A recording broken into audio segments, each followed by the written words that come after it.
Oddly enough, I don't know a ton of people on their team. I didn't grow up playing with a ton of them.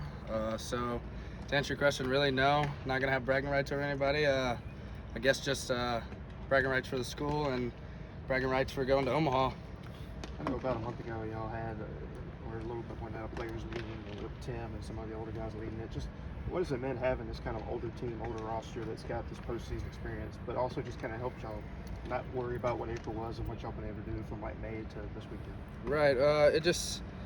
The season's really broken down into parts, and we made it into the postseason, snuck our way in, and we know that we have a good enough team. I mean, at once we were ranked number 1 in the country, so it's not a belief problem. It's just we have an old team, guys that can swing it, guys that can pitch it, and it's just been belief. Really, is just the biggest part from changing over to when we were struggling a little bit to now when we're rolling. Mallets was up here a little bit earlier, kind of talking about how it's really important for him to focus on staying calm. It seems like you're always kind of that calm demeanor. How do you do that? Is that just naturally you? Are you a pretty calm guy? Yeah, I would say so. I mean, especially in big situations, I think the biggest thing is you just gotta slow the heart rate.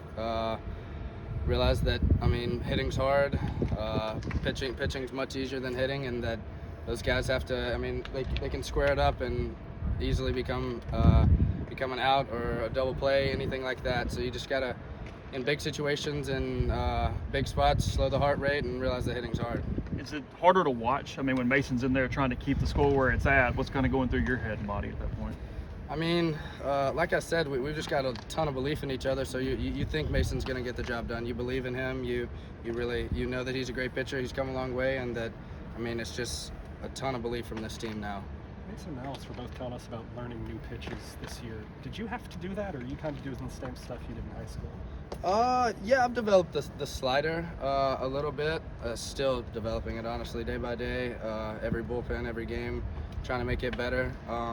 Because in high school I was fastball, curveball, changeup, but now, I mean, the slider's kind of taken over the curveball, and it's become a really good pitch. So yeah, we're developing stuff, always looking to get better, and yeah, for sure.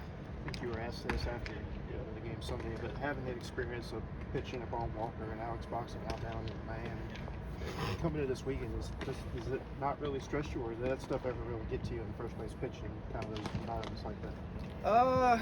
It gets to you a little bit, but I mean, yeah, ball marker helps you. I mean, 12,000, 13,000, standing up, calling the hogs when it's a tie ball game and you just allowed a home run. It's tough, but I mean, I don't think Southern Miss is going to be that crazy, but they're going to have a good crowd, they're going to have a good environment, but the SEC's battle tested you, so we'll be ready. Is there anything particular you remember about that environment?